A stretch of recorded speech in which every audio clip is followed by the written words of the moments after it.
Kevin Gordon wants to continue to keep you safe. Just one of the reasons Kevin Gordon has been endorsed by the Cleveland County Firefighters Association. For the past 40 years, Kevin Gordon has been a vital part of the fire service in Cleveland County, serving as Waco Community Volunteer Fire Department Chief for 26 years. Also past president of the Firefighters Association and was instrumental in receiving grants, helping to improve the safety of all county residents. So on Tuesday, November 5th, vote Kevin Gordon, Cleveland County Commissioner. This announcement was paid for by the candidate, Kevin Gordon. If your pastures or fields suffered fence damage during the latest storms, head to Parker Family Feed in Bellwood. Amber and Dakota invite you in. They have plenty of fence posts and all kinds of fencing. And for your fall decorating and Halloween, they have all types of pumpkins and fall mums. And keep your pets warm with shavings. That's Parker Family Feed, 121 Carpenters Grove Church Road off Highway 18 North in Bellwood, open 9 to 5:30 Monday through Friday, 8 to 12:30 on Saturday. Like them on Facebook too. You work hard every day to provide for yourself and your family. Why not let someone else help out every now and then? As your local Farm Bureau insurance agent, that's why I'm here, for peace of mind, and to help you to protect what matters most to you in Cleveland County. I'm Bert Kostner. Call me at 704-482-2436 for a quick auto, home, or life insurance quote. And to learn more about how Farm Bureau Insurance can save you time and money. Be sure to ask for me, Bert Kostner, 704-482-2436. Call Bert Kostner, your local Farm Bureau insurance agent, today. We all hear about how good the barbecue is in Lexington, Greensboro, and in eastern North Carolina. But here in Cleveland County, we all know that the best barbecue is here. At Alston Bridges Barbecue, Kent and Linda Bridges and their family make sure the staple of their restaurant is the best barbecue. Your choice, pork, beef, or chicken, plus delicious sides, such as slaw, beans, fries, and hush puppies. The best since Alston and Mabel opened in 1955. Alston Bridges Barbecue, 620 Grover Street, right here in Shelby. Alston Bridges Barbecue is now open 10:45 a.m. till 7 p.m. Monday through Friday. Warning, the following ZipRecruiter radio spot you are about to hear is going to be filled with F words. When you're hiring, we at ZipRecruiter know you can feel frustrated, and you can spend a fortune trying to find fabulous people, only to get flooded with candidates who are just fine. Not fun. Fortunately, ZipRecruiter figured out how to fix all of that. We find the right people for your roles fast, which is our absolute favorite F word. Just go to ZipRecruiter.com/free to try ZipRecruiter for free. That's ZipRecruiter.com/free. Longing for thick, healthy, gorgeous hair? Hair Volume from New Nordic is trusted by millions of women around the world. With clinically proven ingredients like apple extract, biotin, and millet, Hair Volume nourishes your hair follicles to promote thicker, healthier-looking hair. Say goodbye to shedding thin and dull hair, and hello to thick, healthy hair with Hair Volume. Hair Volume is available online. Where is the beef? Well, it could be in your refrigerator or freezer. If you win the Where's the Beef contest, we'll be giving away $1,000 in beef from Morris Supermarket and Broad River Hams in Shelby. You could win up to $1,000 in beef. Register today at one of our local participating merchants, including at Parker Family Feed on Highway 18 North in Bellwood, at H&M Industries on West Dixon Boulevard in Shelby, at Hojo Outdoor Power on Gregg Street in Shelby, at Alley's Cafe on Highway 180 North of Shelby, at Bruner's Automotive on East Main Street in Cherryville, at Marburger Chrysler Dodge Jeep Ram on East Dixon Boulevard in Shelby, at Eric Johnson Auto Sales on the Tryon Courthouse Road in Cherryville, at Orr's Supermarket and Broad River Hams on East Marion Street in Shelby, at the Great Outdoors, Highway 150 East in Cherryville, at Cummings Furniture, West Dixon Boulevard in Shelby, and at Family Auto on Highway 74 Bypass East in Shelby. Register today. The drawing will be held on Friday, November 1st. Where is the beef? Get ready to rock with the new Ford Mustang RTR from Tyndall Ford in Gastonia. The Mustang RTR features enhanced driving characteristics, appearance, and performance. See them today at Tyndall Ford or go to TyndallFord.com. Plus, see the line of the Ford Mustang Roush, and Tyndall has sold more Roushes than anyone since 2015.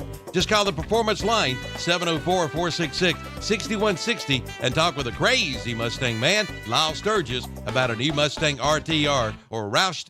Tyndall Ford, 1901 East Franklin Boulevard, Gastonia.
KTC Broadcasting post-game show here on Friday Night Football, presented to us by Power Sports.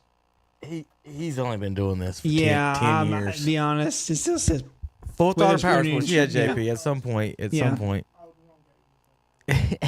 Yeah, sometimes I can't. I mean, I'm like, I think it's the Power Sports or Shelby or Lowell. I know that. I know that, but I'm JP, not 100%. just stop. Yeah. Just stop. Please stop. But we're brought to you by Full Throttle Powersports of Lowell, fullthrottlepowersports.com. JP, if you're not going to get it right, don't try. Yeah. We're going to give the scores here in just a few minutes. But we got Kevin Hastings. JP, stop. Just stop. We got it. Just stop. You're done. You're done. Go eat a honey bun, JP. Good Lord. All right, we are brought to you by Full Throttle Powersports of Lowell. But there you go, JP. You good there? So you can read? Jesus. All right, we do got a bunch of final scores. Had some broadcast tonight. We got top 10 updates and more on hand. We're going to talk to Steve DeGree's going to be in just a little bit. He was at that South Point game. Chip Carter is going to join us from the Cherville game. We're going to call in and talk to. We'll have David Potter call in and talk. Is he quit talking yet? Whenever, and then we're going to talk to Tom, and then we'll talk to the rest. Now, Chip had he thanked everybody, including the Easter Bunny, on that broadcast a minute ago.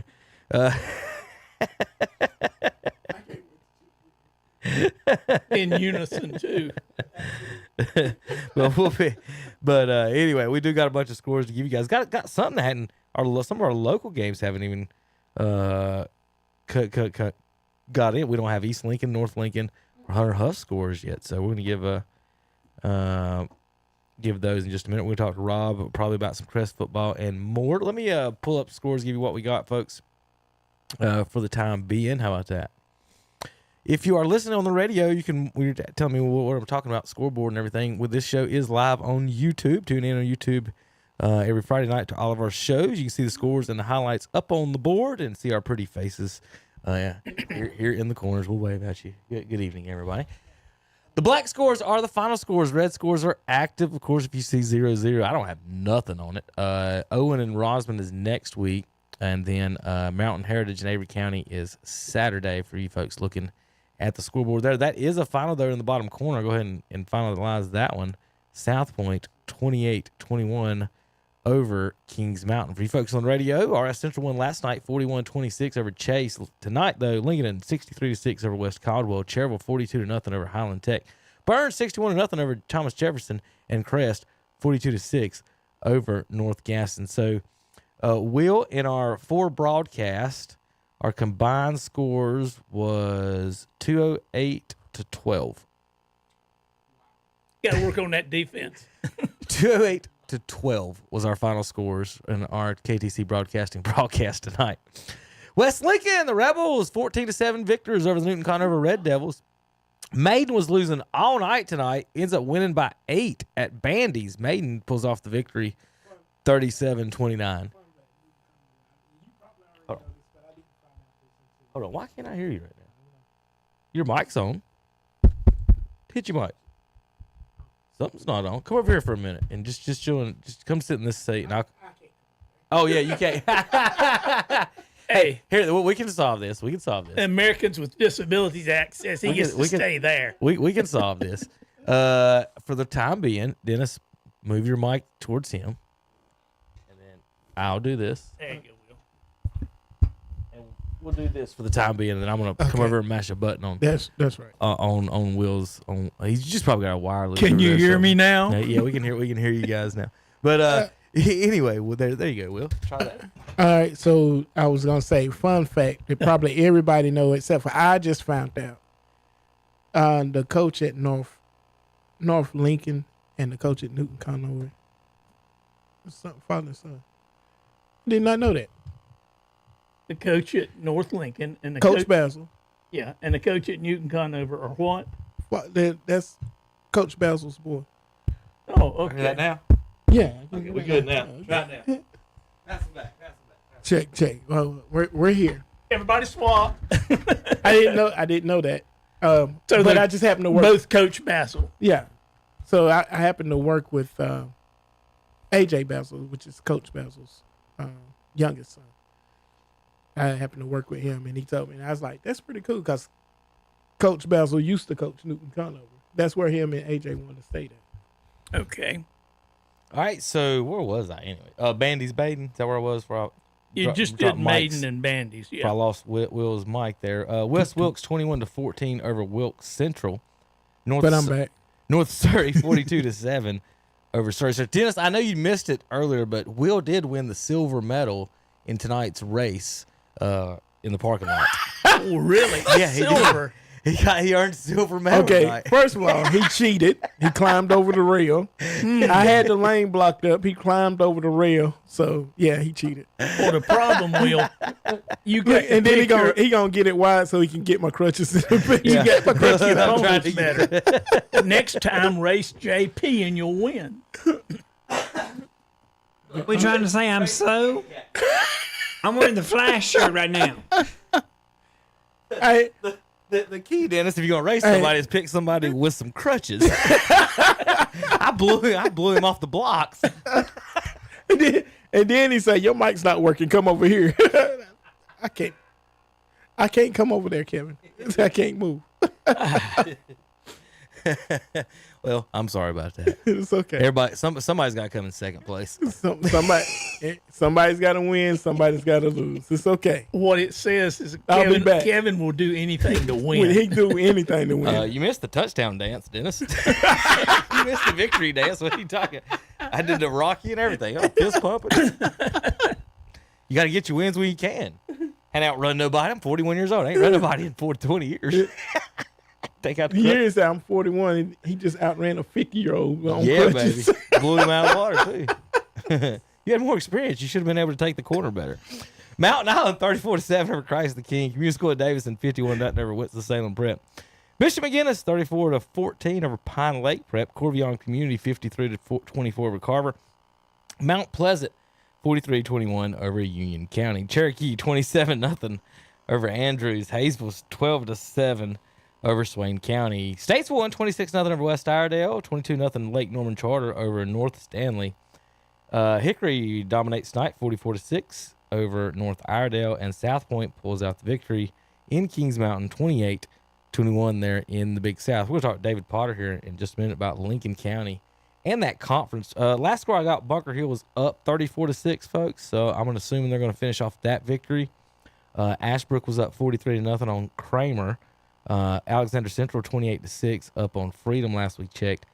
Last score we got on High Brighton was 8-8 against South Caldwell. Irwin 20-14. Last thing I saw on Reynolds against Reynolds. Irwin up against Reynolds 20-14 at home. East Wilkes 13-10 against Elkin, and Murphy 14-7 at Robbinsville. So we're going to work on getting some of those finals here across the board. We're going to talk to David Potter here in just a few moments as well. What you don't know is I caught Kevin after he won his race with you. Where's the camera? I don't even know what y'all are doing. What are you doing? Hold on. I got to figure out which one you are. You're NC State, Cam. What are we doing? Her dancing? Look at him dancing. Oh, It's okay. Friday dance. It's his Friday dance. No, that's close to it. It was real close to it. that was close to it. Yeah, It was real close to it. that was close. Yeah, I was all over that one. Jeez. Them kids ain't ready for the Cabbage Patch.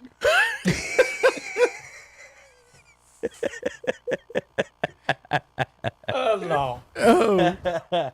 Meanwhile, back at the ranch. Meanwhile, let's see if we can get some of the other like scores. I said, we can't wait till Chip gets We do here. got highlights and stuff to go through. We're going to go through some of those. Let me see. Steve's coming in for that one. We'll have Chip in, Tom in. Tom probably will call maybe in the morning about Thomas Jefferson. Not much big to talk about that one. He's got to call us to give us our player of the game, though. We got our Cleveland County player of the game to give away by Numbers Bookkeeping. Every week we give away a player of the week. Cleveland County player of the week. Our nominees from each school we'll take from Burns Crest, Kings Mountain, and Shelby. Shelby's off this week. Kings Mountain just lost. Good chance for Crest to get a MVP tonight, or Burns for MVP of the week tonight.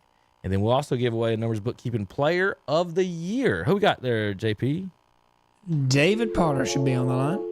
All right, if JP did his buttons right, we got Mr. David Potter on the phone from our Lincoln. Yeah, I know, right? Our Lincoln County broadcast tonight. They had what we thought might be a good one, but Lincoln put the whooping on West Caldwell, 63. How about them Wolves? I said this was going to howl tonight. I think I got him now. 63-6 in Lincoln tonight. David, you got us there? Yes, I'm here. What's up, David? How was the AstroTurf and the lights over there in Lincoln County? I heard y'all were having a light party over there. Yeah, they had some fun with the lights. Did I hear this correctly? And I will. I don't know if you're going to believe this or not. The lights got a 5-yard penalty. The lights got a 5-yard penalty? That was a light Last penalty. week they did. Last week The they lights did. went off. The lights went off and did their little thing in the middle of the game last week, and they got a 5-yard delay. No accident tonight. Thank goodness. Did he throw did they call it on the lights, man? Did they make an announcement? I want to know. I need details on this. What's the signal for that? You can't see it because it's dark. Delay a game. It's delay a game. They threw a flag, but no one knew it. Okay. Lights came on and was like, what fell out of my pocket? All right, I just heard that in the broadcast, and I started laughing. I was like, I got to ask David about that specifically, see about the 5-yard penalty on the lights.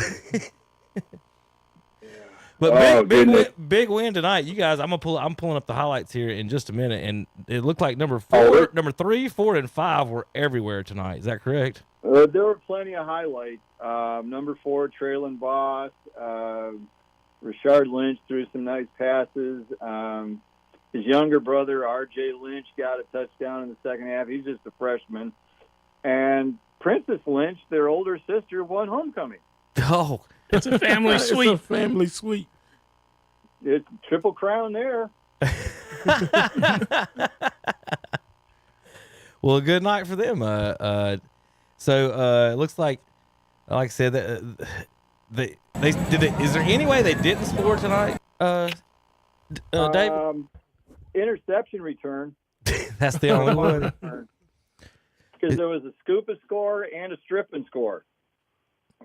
Yeah, we just saw we're going in a row. We got a touchdown pass for the first score, and then it looks like the fumble here. It looks like number 3 strips it, just took it straight out of the running back's hands and ran for 30 yards. Right out of it.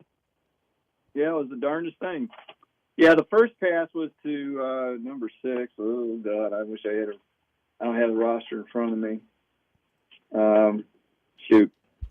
That was the first pass. That was a 12-yard touchdown pass, then a 27-yard strip and score. Number 6, is that R.J. Lynch? Yes, that's right. Thank you. Very good. Bail me out. I got it right here. I got number 3, J.J. Mayfield on the third score up the middle on a run. Yep. Yeah, I mean, just ripped that one right up the middle. And then we got the option drop with number 5, Scoops and Score. That's going to be Zay Coleman. Yep. So who was your guys' MVP tonight? We got 63 points on the board. The overall player of the game was Rashad Lynch.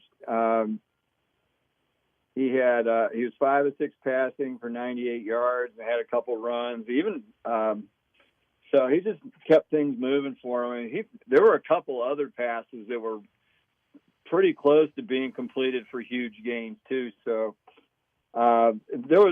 it was so spread out. The only person that really Traylon Boss had 106 yards rushing in the first half, 2 touchdowns, a 40-yarder where he did a nice spin move about halfway down the field and got it free and ran in, and then a 54-yard touchdown. Lincolnton has 3 touchdown drives tonight of 1 play. 9 seconds, 8 seconds, and 8 seconds. Wow.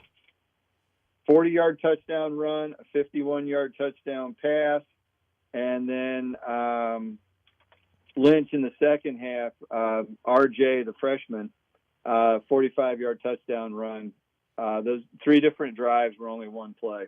Well, we're looking at the 51-yard touchdown pass right now. What a beautiful pass from the quarterback. He just dropped it right in his hands. The DB was on his heels, but he just dropped it right in his hands. Yeah, that was there's the definition of dropping a dime looking at that one. That's Trashad Lineberger on the reception for that touchdown. How about when you guys went up 49-0, another long run by number 4 here, Traylon Best. How many yards did he have?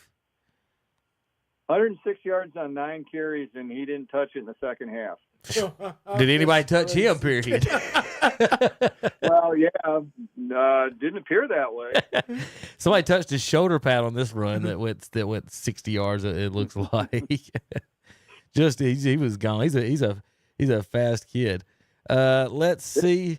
But they dominated both lines. They were opening up big holes for the running backs, and then defensively, they were in the backfield all night long. In the first half, they only had like 19 yards offense, and only 106 on the night.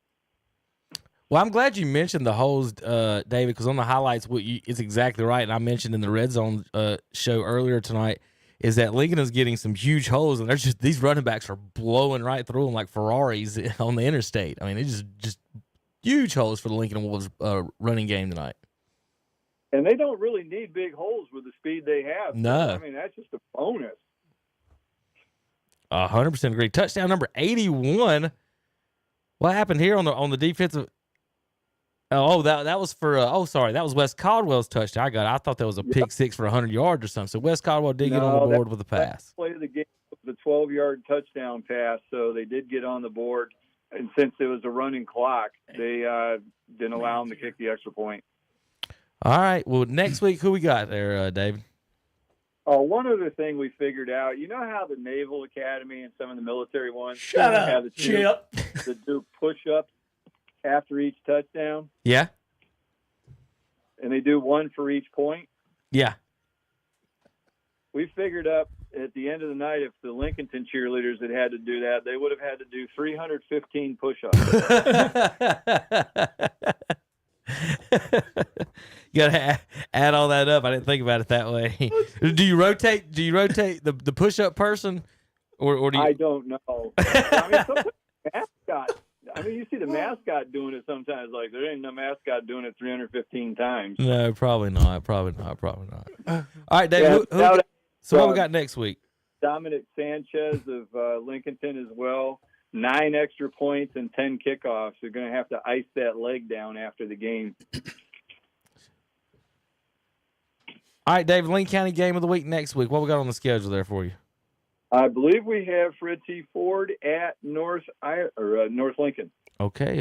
Have you guys heard anything on the North Lincoln score? I got nothing on North and East so far tonight, by the way. I was curious if you had gotten anything. No, I haven't seen anything.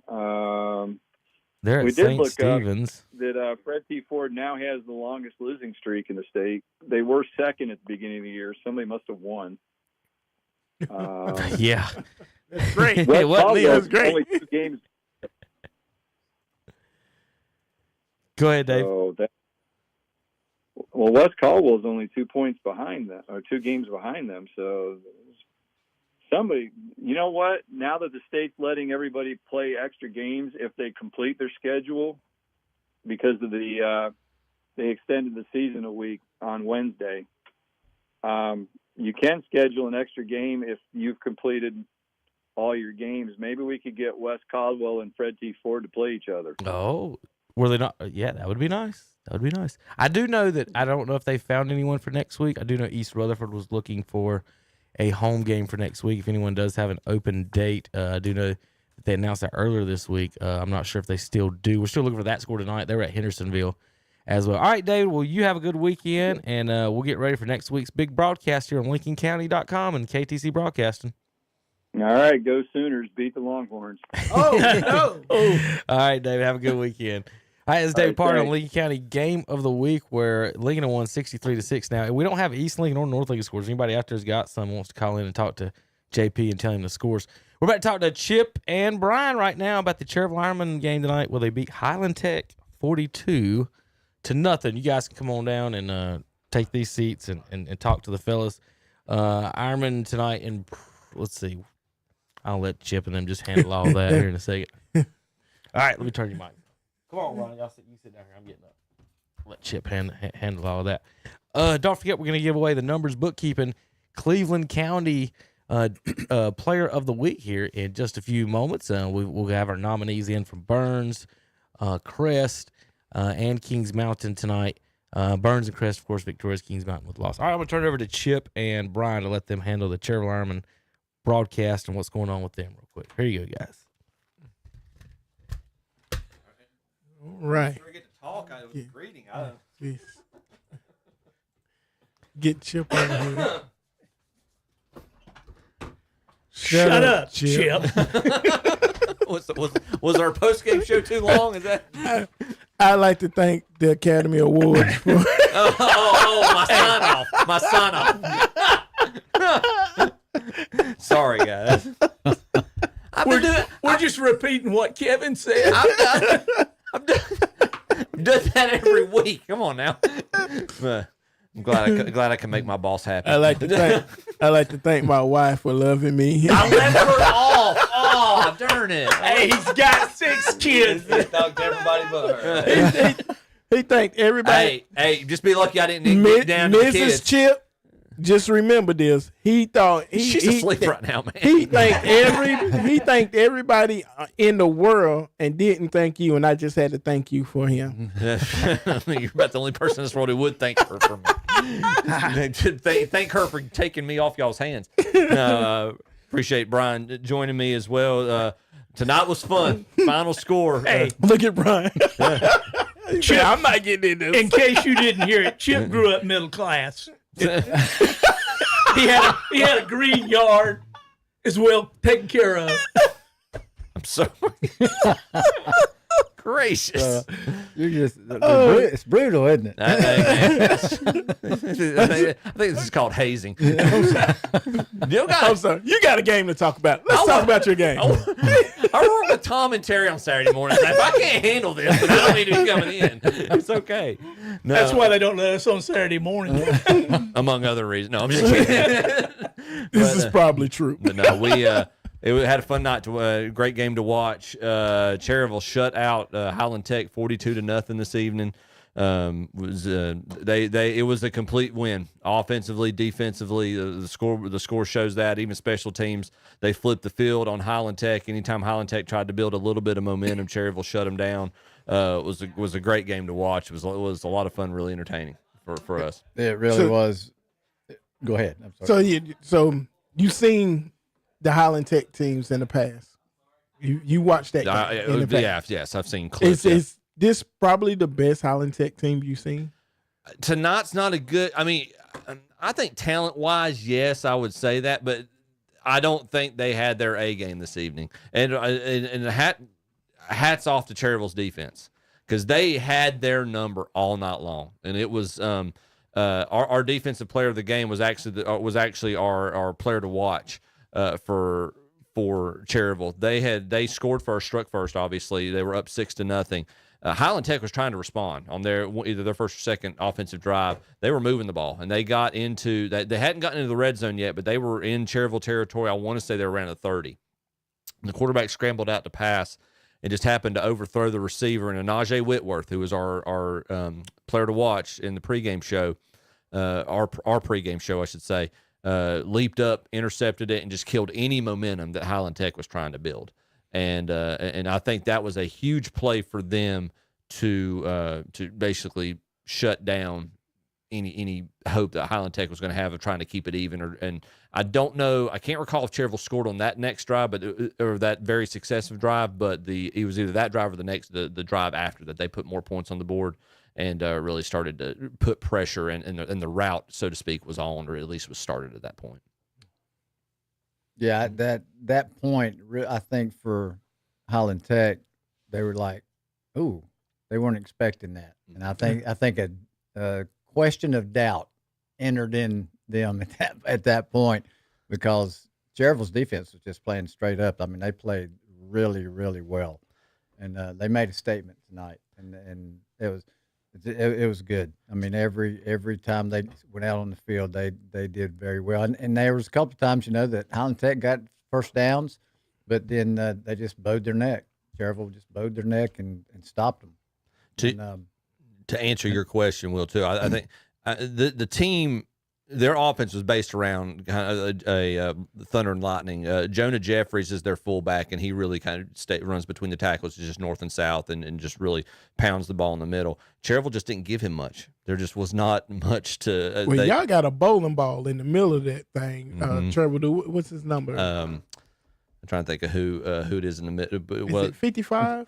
Oh, Amir Starr? Well, yeah, Starr, yes. Now, Starr's all over the place. He's a left defensive end, and but he gets in the backfield real quick. Yes. And they got him rushing a lot off the edge, and then he'll blitz also up the middle, just in a loop around kind of thing. He's very much a TJ Watt type. If he's not the one getting the sack or getting the running back for a loss, it's because he's impacting the play enough that that somebody else is getting it. I mean, he is that much of an impact player. He is involved on almost any negative yardage play that Cherryville's defense has, in some shape, form, or fashion. He's a player. Yeah, he's involved in every play almost. So yeah, Amir's fun to watch. But what the play of the defense allowed the defensive coaches to actually get more aggressive. And to call some more plays, where in the past, they didn't feel that freedom. And the same thing actually happened on offense. I would argue I would say probably even more so on offense than on defense this evening. This was we were just talking with the athletic director on the way out the door this evening. It's a new look team for obvious reasons in terms of personnel from what we saw a month ago. But it is a different mentality on this team, and tonight really showed that. This was a completely perfect example of this. Was the first or second drive, one of the first second scoring drive that they had. They had first and goal at their 5. Bad snap gets past their bruising fullback Justin Harris, and it goes up past his left shoulder. They lose 10 yards, so it's now second and goal from the 15. A month ago, they would have shut down. They said that 15 yards is just too much. We can't do this. We're just going to try to, let's not make this any worse. Let's not compound this. Very next play, they hand it off to Jackson Hebner. Hebner finds a gap in the middle, sidesteps a linebacker, spins by a safety. He scores a touchdown. I mean, it's just the mentality of never giving up, and even the fight that they had in the game was no longer in doubt by the late third quarter, fourth quarter. But the fight they had, the defense, it was a source of pride for them. They were not giving up points tonight. They just were not. And it wasn't that Highland Tech shut down either. They kept fighting. They kept battling. The game should not have been, the final score should not have been what it was. They were trying to, Jaden Adams is his second start at quarterback as a freshman for Cherryville. And Brian predicted this. I was skeptical. Brian predicted this in the pregame show that Jaden, the offensive coaches, with him having one game under his belt, they were going to open it up a little bit. They were going to let him kind of air it out a little bit. And I was very skeptical. I was like, he's still a freshman. No, they extended, and once they were especially able to establish the run and that they knew they could move the ball on Highland Tech, they gave the kid the keys, and he drove that offense the entire night. Even in the fourth quarter, when they're just trying to burn clock, he's looking for short dump passes. 2 consecutive drives, those short passes turned into 50-plus yard after catch touchdowns, and it extended the lead and ended up getting to, and that's how it ended up being 42. I mean, it was, I want to say it was 28-0 going into the fourth, and they would have been just as fine keeping it that way, but they just had explosive plays, and their skill players played out of their mind. Jackson Hebner had a phenomenal game. He missing last week with concussion like symptoms. Yeah. You saw the dynamic he provides for the offense tonight. He had 16 carries for over 100 yards and a touchdown, 2 touchdown runs. He had 4 receptions for 60 some odd yards, I believe, and a touchdown reception. One of those receptions was over 50 yards. But he was just very involved, and he was our overall player of the game. Well, Chip, since the score was 42-0, the only question I have is, did you ever have a running clock? Yes, by the fourth quarter, we thought at one point they'd started it in the third quarter, and Brian looked at me. He's like, I know it's a little early for this, and it's still 20 some odd points is 28-0 at that point. Yeah, and don't know if they should be doing that or not. By the fourth quarter, especially once they got the second passing touchdown that just got yards after catch, ended up into the end zone. The head official he overruled everybody. He's like, no, we're running this. Just let it go. Yeah. So by about halfway in the fourth, it was running clock. And of course, you predicted this in the pregame show, right? It'd be a running clock. Yeah. Right. No, it was an impressive guy. At one point, we were broadcasting. At one point, I said, somebody pause the game and switch it to all Madden mode right now, because every play was working for Cherryville. It was just. I go back. It was a complete game, offensively, defensively, and the special teams. Jaden Adams, their quarterbacks, their punter, had beautiful punts, and there were a couple of times he flipped the field on Highland Tech to where they thought they were going to have decent field position, and then beautiful punts, a lot of air underneath them, good Cherryville bounces, and they started deep in their, and it made Highland Tech starting deep in their own territory. Well, probably the happiest person in the stadium tonight was Amy Bailey. That's the coach's mother. Okay, yeah. No, but it was it was fun to watch. I know that both teams came in with a bit of a losing streak. Obviously, Cherryville had won their first game of the year against Avery, but had lost 5 straight since then. Highland Tech, we were all talking about, kind of tongue in cheek. They opened the year 3-0, but then they lost 3 straight. Both of them were looking for a big win to try to right the ship, so to speak. And I think Cherryville was very grateful to get a good home win and such a sound home win at Rudisville Stadium.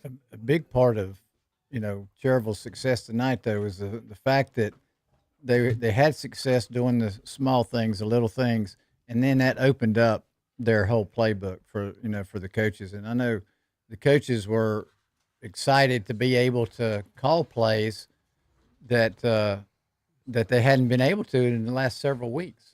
And so that gave them a lot of confidence, and they could see that, yes, our offense will work, if we'll just execute it. And so that was a real good thing for the coaching staff, and I know they were very excited about that.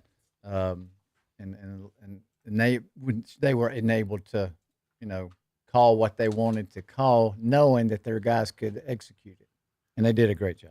All right, guys, we got to take a break. Robbie Roop's on the line, but Rob, we got to take a break. Hang on line. We got to take a break. We'll be right back. We're going to talk Crest and North Castle when Rob gets back. Thank you, Brian. Thank you, Chip. Get y'all some fish from Pete's Fish Buck. I know y'all want some after saying that all night long. We'll be back in just a few minutes. KDC Broadcasting. Shut up, Chip. Cookies, toys, and gifts. It's the shopping event of the season, the Southern Christmas Show, November 14th through 24th at the Park Expo and Conference Center. Celebrate the 12 days of Christmas, a countdown of Yuletide cheer brimming with festive decor and seasonal magic. Buy tickets at southernchristmasshow.com. Online tickets courtesy of Craft Body Scan. Let's go to the Southern Christmas Show.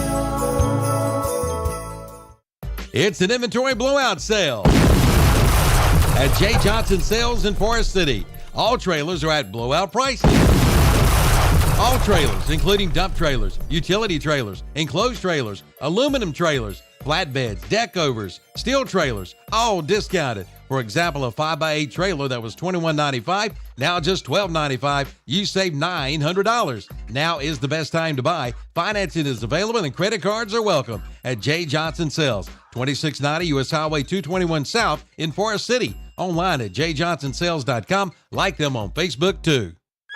Once Upon a Time is right now. Escape to the Renaissance Festival, a time-traveling adventure. Huzzah! Saturdays and Sundays, now through November 24th. It's time for the Renaissance Festival! Shopping! Food! Men in tights. Hi! Enjoy foolish good times at the Carolina Renaissance Festival. Time travel to a land of legend. Jousting knights, mermaids, fairies, dragons. Oh my! Join the damsels and brave knights at the Carolina Renaissance Festival. Eat, drink, be merry at the Renaissance Festival. Presented by Pepsi. Tickets limited while supplies last. Online only at renfestinfo.com. Don't miss the jousting, feasting, and jesting at the Carolina Renaissance Festival. It's a royal blast. Don't miss the Renaissance Festival! Sponsored by Visit Lake Norman. Visit Lake Norman, the lakeside of Charlotte.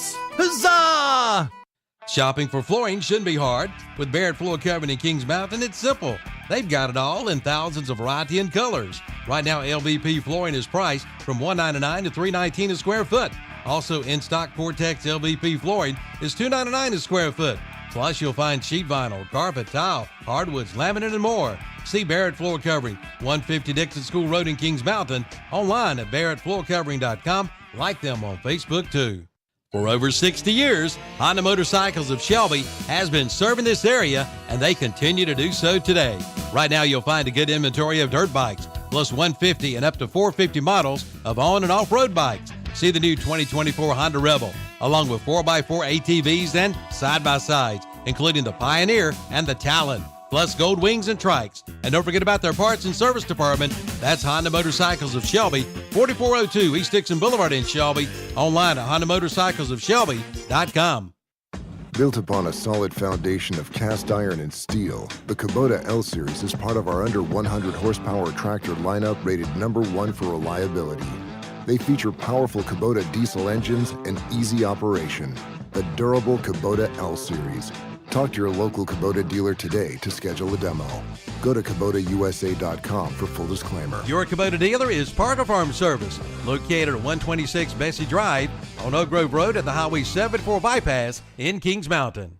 And we're back on the Full Throttle Power Sports post-game show here with Ministry of KTC Broadcasting and Kevin and the guys. All right, we're going to talk to Rob Roop right now. And then but first, I'm going to have Chip run through the scores real quick for the final scores for the post for the people listening on the radio real quick. All right, Chip, hop in here and take care of that.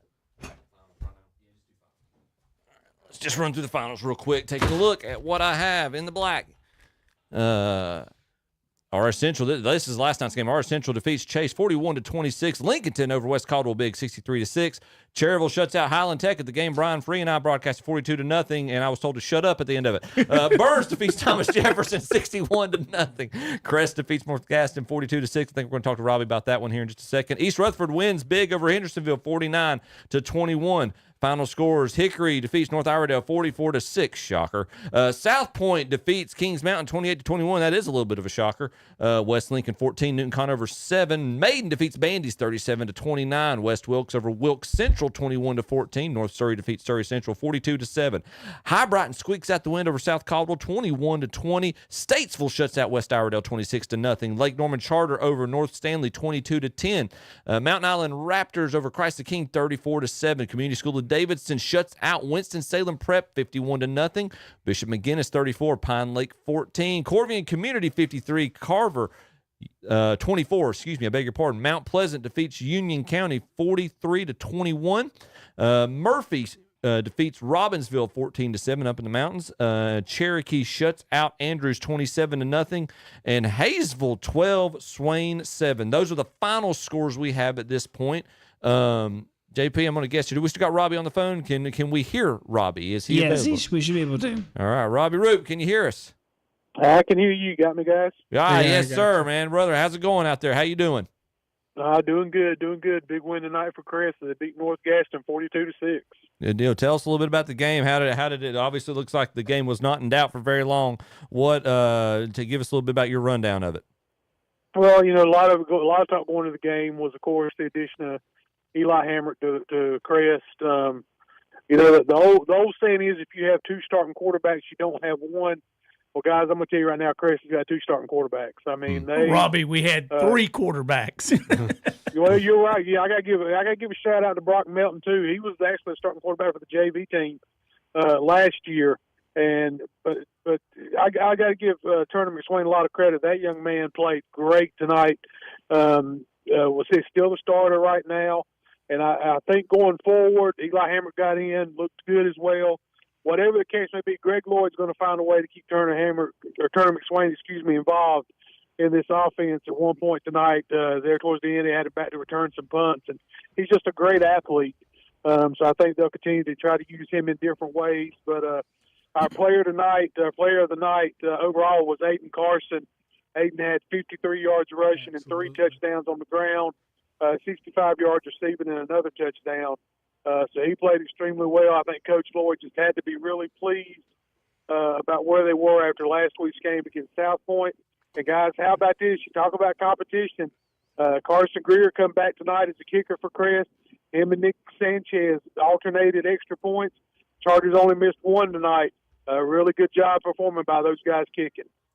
Well, Robbie, I noticed, too, that your comments during the game, you were talking about McSwain was running more tonight and running very good. But then Hamrick comes in, and you said, well, he's running well, too.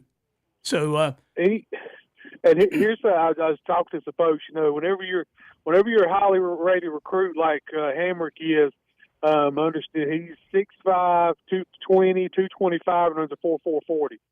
So that's pretty scary. But you watch McSwain, and Paul talked about it because Paul had seen McSwain before at Chase, and he talked about how good of an athlete he was watching him there, just with what he had around him. And so now he's able to show that with what he can do. A chance for both those guys to be really special and contribute to this football team. Now, both those guys are seniors. Is that correct, Robbie?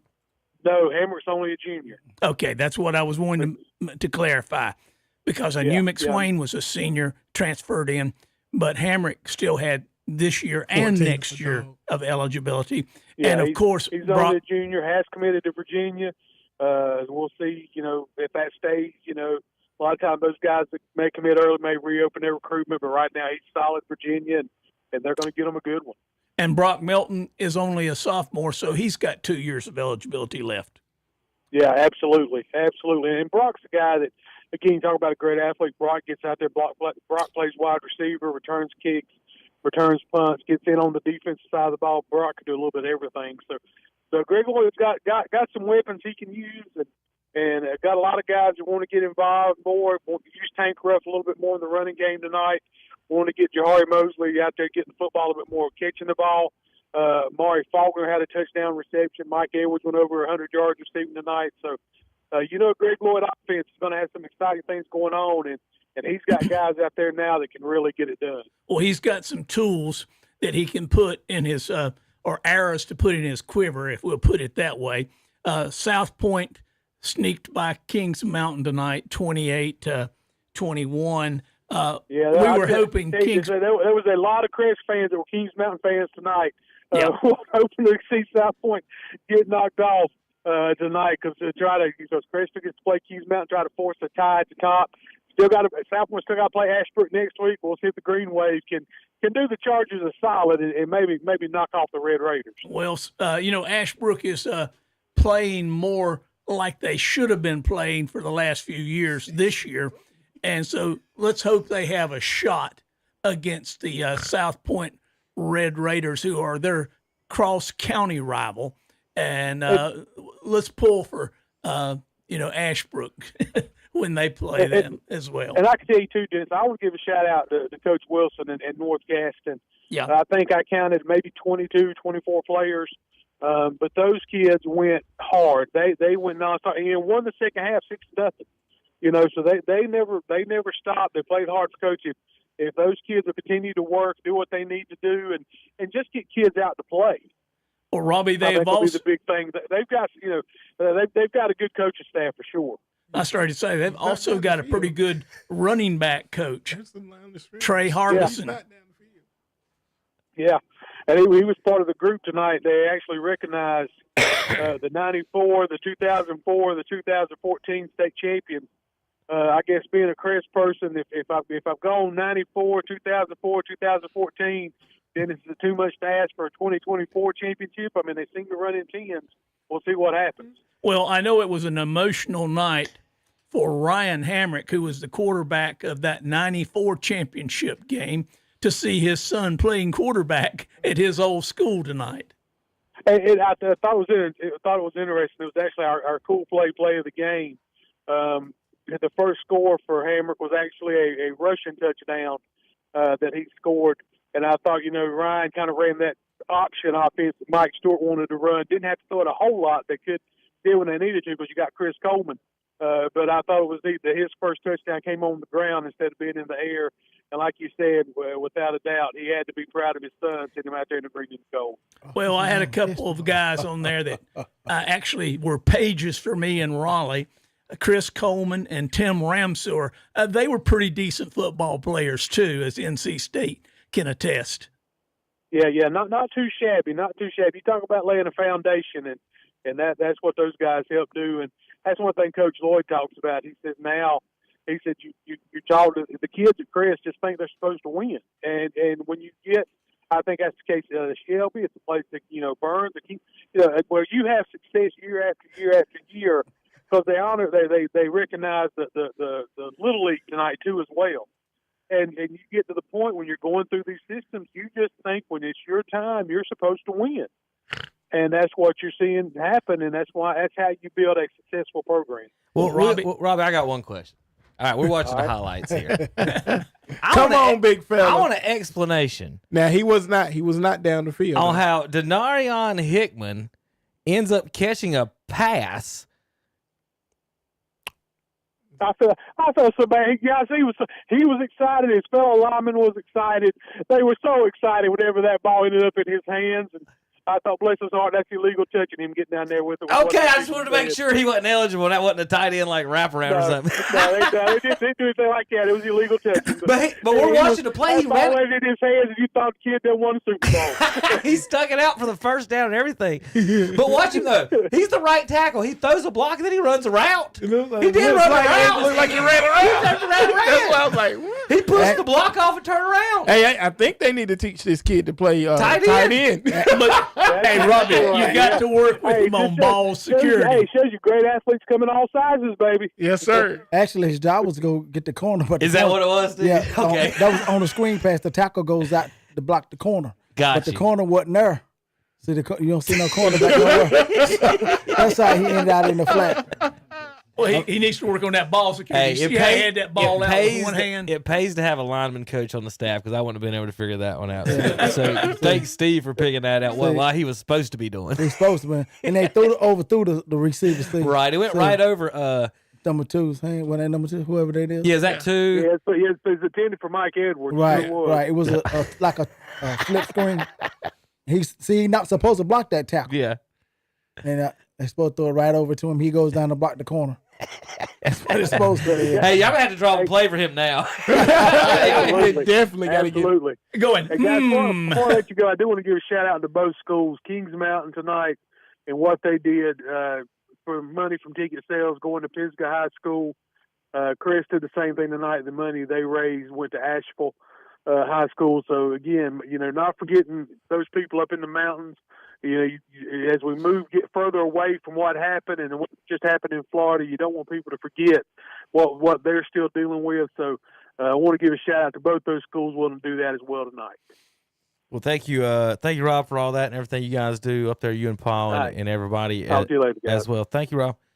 So Crest wins tonight over North Gaston, and for you folks listening on the radio, we're watching the big man, the big lineman snatch his ball. He put some hands on that ball. Man. He ran exactly like a tight end should run it. You push the guy off, turn around, get you past. And he, like Dennis said, the ball security wasn't great. It was more like a flag football ball security. But He was reaching out. He was reaching out for that first down. Tuck it away, big fella. Tuck it away. Next week he'll be a tight end. Steve, y'all got to work on tucking that ball in that line when you catch the pass. See. You got to catch and secure. Probably his only first and only pass. Here is the probability. If two touches that ball, that's legal. I was wondering the same thing. If two touches that ball, that's legal. Yeah, if it catches behind the line, it's no illegal man downfield, but they overthrew him. No. Did they throw the flag on that? He was talking about a tip ball. Yeah, He was asking about if the tip two ball. would have touched that ball, and he called it, it'd have been a legal play. He can't be the first person to touch it. Right. So either way, it was awesome. I'm sure they had a good time with it. Did they call a penalty on that play? Oh yeah, they threw the flag immediately. Illegal man downfield. He threw that flag so quick. Run that back. He threw that flag. Let me go. I didn't see the flag. I didn't see the flag either. As soon as he caught it, the flag came out. He threw it at his feet. I didn't see that. Yeah, my guy right here.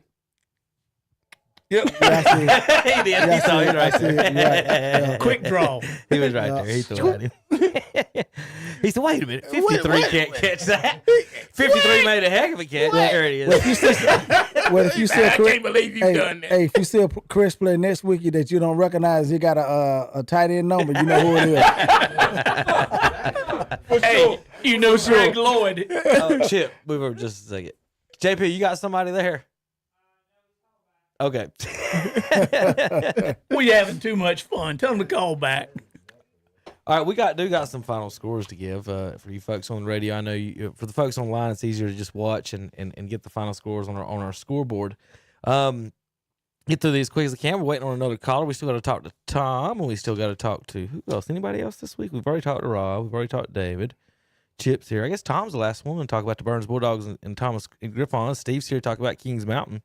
So we're covering our bases. Let's go over some scores. R Central 41-26 over Chase. Lincoln 63-6 over West Conwell. Cherville 42-0 over Highland. Burns 61-0 over Thomas Jefferson. Crest 42-6 over North Gaston. East Rutherford scores just came in. Thanks, Shannon. 49-21 over Hendersonville. Shannon also got those highlights at Crest, so thank him. Follow him at Gridiron CC. 44-6 Hickory wins over North Iredale. South Point 28-21 over Kings Mountain. Burger Hill was up big, 34-6 over East Burke last we saw. West Lincoln wins 14-7 at home against Newton Conover. Maiden comes back and wins. Was losing all night at Bandy's and ends up with a 37-29 victory. West Wilkes 21-14 over Wilkes Central. North Surrey 42-7 over Surrey Central. High Brighton wins 21-20 at home over South Caldwell. Statesville goes West Iredale wins 26-0. Lake Norman Charter 22-10 over North Stanley at home. Hayesville 12-7 over Swain County. Cherokee 27-0 over Andrews. Robbinsville falls to Murphy 14-7. Mount Pleasant 43-21 over Union County. Corvion 53-24 over Carver. Bishop McGinnis 34-14 over Pine Lake Prep. Community Schools Davis and Blanks Winston-Salem Prep 51-0. And Mountain Island 34-7 over Christ the King. Last we checked, East Wilkes 13-10 over Elkin. Irwin 20-14 over AC Reynolds. Alexander Central 28-6 over Freedom. And Ashbrook 43-0 over Kramer. Ashbrook might be the real deal, folks. But we got to take a break. When we come back, we'll talk to Tom and some more folks here on KDCBroadcasting.com. You're listening to The Boss, WHS, Shelby, North Carolina, your beach oldies and sports stations. Online at KDCBroadcasting.com. Bundle up. It's another chilly night. You'll need to grab a hoodie or a sweater, and you'll need it early Saturday, but dress in layers. Temperatures warm up quickly. Starting out Saturday morning in the mid-40s, and then sunshine should warm us up into the mid to upper 70s by Saturday afternoon. Sunday, it's a sunny day and a little bit warmer. Highs climb into the upper 70s to lower 80s. I'm meteorologist Kat Campbell in the North Carolina News Network Weather Center. Currently from the KTC Broadcasting Studios, it's 11:02, and the temperature is 52 degrees. Don't miss the Yamaha Let's Ride sales event at Full Throttle Powersports in Gastonia. Now financing as low as 5.99% on 36 months with approved credit, and save up to $3,000 on the off-road Kawasaki motorcycles. And choose your Suzuki 800. Lock in your rate and jump on a new Kawasaki 800 with financing as low as 1.99% APR for 36 months at Full Throttle Powersports, 100 Indian Walk in Lowell. Online at ncfullthrottle.com. Bottom of the ninth, 2 outs, bases loaded, and 2 strikes. Now, that's a tough situation for any team. And not having your taxes done properly is a problem for you, too. That's when you call on Kimberly Spicer, CPA and public attorney. She has the team you can count on. She can assist you with your small business and your tax preparation. In Shelby, call 704-482-4358. And in Forest City, 828-245-8351. Kimberly Spicer, CPA and attorney. 214 North Morgan Street in Shelby and 118 East Main Street, Forest City.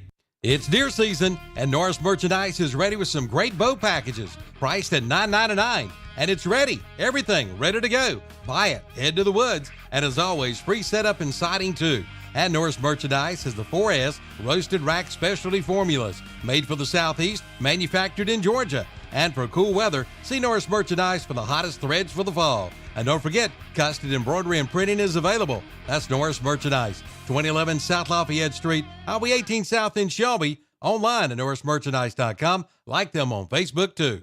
Whether it's a car accident, storm damage, or a fire, when the unthinkable happens, it doesn't matter if you save money in 15 minutes. In this moment, it doesn't matter if your neighbor has the same insurance you do. In this moment, what matters is that your independent insurance agency and the company that stands behind them have you covered. Auto Owners Insurance, the no problem people. Visit Maxwell Hamrick Insurance Agency in Bowling Springs, Shelby, and Spindale. Online at mbhamrickins.com.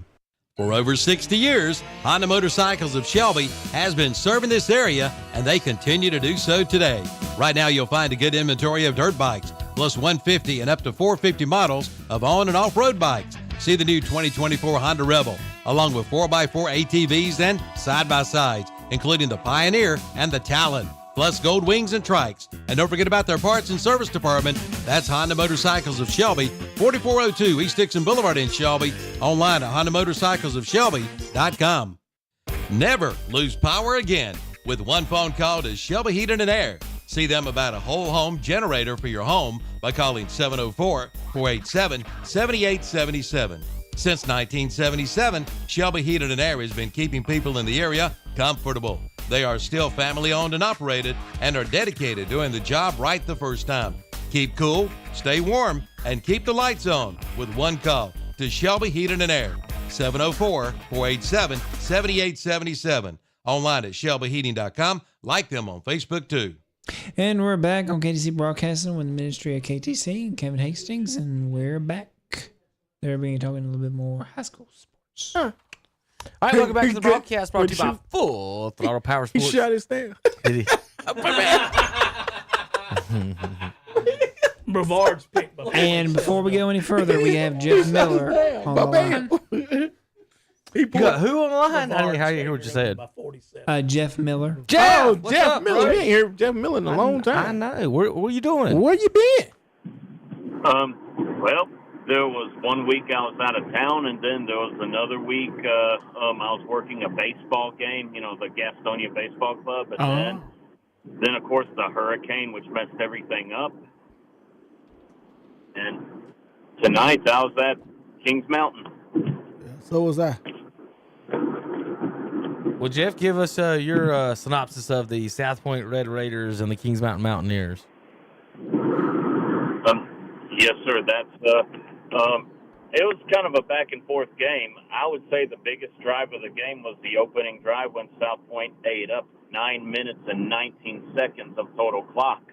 I mean, that was almost 10 minutes that the Red Raiders triple option offense was eating up. I feel like that kind of set the tone for the game. And, Kings Mountain, I admire the fight that they put up. It was, I felt like it was a back and forth game, but, South Point just made a couple more plays than Kings Mountain did at the very end. Well, Jeff, do you don't happen to have any stats from the game, do you? I heard that South Point had over 400 yards of offense in that game. I'm not sure how much Kings Mountain had. I do highlights now. I don't really do much in the way of stats hardly anymore, but if people want me to go back to that, I can see what I can do. I was just curious. Steve was at the game, and he was wondering if you'd heard a final stat line on that running back on his for how many yards he ended up. And also, if you had a nominee with you at the game, I'm gonna let Steve nominate too. We do a Cleveland County Player of the Week. Anybody stand out this week? Great game for Kings Mountain that you might want to nominate. I would say it's I would say the player of the game was Chance Ford for South Point. I mean, that guy did a lot of heavy running, and then of course I think the MVP, for Kings Mountain would be Josiah Hill. Yes, sir. He scored the touchdown. Yeah. Yes, sir. Jeff, I've got a question too. I know they lost, but how did the Kings Mountain do against that South Point Red Raider attack? Well, I think they forced South Point to punt maybe, like 3 times today. And so that's good in of itself. But, of course, Kings Mountain they made a couple mistakes early in, like that offsides on 4th down, which gave South Point, the first down, early in the game, which was part of the 9-minute drive. And, there were a few other mistakes or, some other missed opportunities. Kings Mountain, I thought, did fair. Could they have probably done a little bit better? Maybe, but that offense is a load to stop. So, I would kind of say the word fair. Well, speculation was that the vaunted Kings Mountain defense with their front would be able to stop the South Point running game. The one thing that's different about this South Point team to me is that they have a passing game. So did South Point play more of the run or more of the pass in this particular game? Well, South Point did go to the pass a few times, and then there was that one key moment in the 4th quarter when South Point looks like they were poised to go up by 2. When Lee hit number 35, and he basically went right to his hands, or he dropped it, and that was on 4th down. So that play right there gave Kings Mountain new life. But I would still say South Point's running game was the main force in that one. Now I think I only saw maybe 3 big passes. One of those went for a touchdown, and the 2 others went for key first downs. So I would still say the passing was a factor, but it was, still kind of a small factor. Well, I know you were talking about the fullback. What about the quarterback? He killed Crest last week on that 70-yard straight up the middle play. Did he run free like that tonight, or did they pretty well contain him breaking up the middle? Well, I thought for the most part they've contained him, but he's the one that capped off the opening drive with I want to say a 4-yard touchdown run. After that they kind of had him in contained, but you pick your poison with that offense. I mean, you target the quarterback, then the fullback will get you, and if you target both of them, then you got the outside guys, the wing backs that could have a field day on you. And I saw number 11 get some big plays and a few big plays by number 8 and number 24, but it was mainly the Chance Ford show. Oh, I think this solidly puts South Point in first place in that particular conference. At this point, the only big game I see from the Kings Mountain standpoint is they'll play Crest the final game of the next to the last game of the year now that we've extended the season. But South Point still has to play Ashbrook. What's your take on the Ashbrook versus South Point? I think Ashbrook's defense will probably be the biggest challenge for South Point's offense, because I can tell you that I saw Ashbrook's defense in preseason, against, in scrimmage, and I've been very impressed by that defense. And I got to see a little bit of it when they played Forest View. I got there late because I was working that night. That was on a Tuesday night.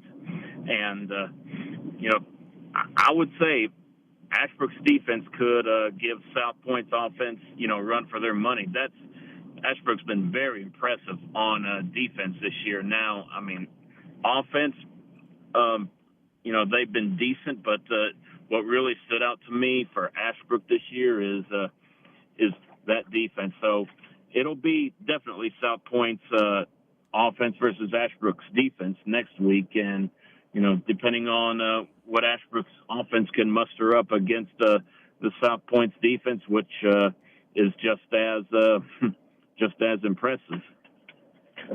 Well, Jeff, we appreciate your analysis of that. You're a Gaston County guy, and you know those teams probably better than we do. I just think that Ashbrook this year is a team that has, playoffs written on it.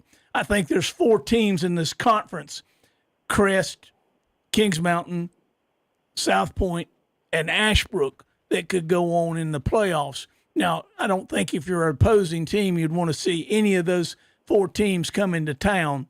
But I think we got to see some more football down the road, and I think the Ashbrook-South Point is key to whether South Point finishes in first place or we end up in a tie with something if Crest and Kings Mountain, can play that out. Oh, I know that Ashbrook will be getting a lot of Kings Mountain and Crest support next week, given that they're going to be wanting a piece of the pie and another bite of the apple. So that's going to be a huge game next week. And I don't know how Force you did against Hunter Huss tonight, given that I was at Kings Mountain. We don't have that score. We don't have East Lincoln and Ford. We don't have North Lincoln at St. Stevens. We don't have the final for Ashbrook and Kramer. It's 43-0 Ashbrook, and we don't have anything on Bessemer City and East Gaston. So not a lot of coming out of Gaston County as far as our scores and finals right information as far as we have, Jeff. I don't know if you have any of those. How about Cherville and Highland Tech? I do got Cherville 42-0 over Highland Tech. I figured Cherville would win, even though Highland Tech has gotten better this year, but I did not see 42-0 happening. Well, Cherville was actually favored by 8 in that game, but I'm surprised at the score as well, Jeff. Yeah, because he picked Highland.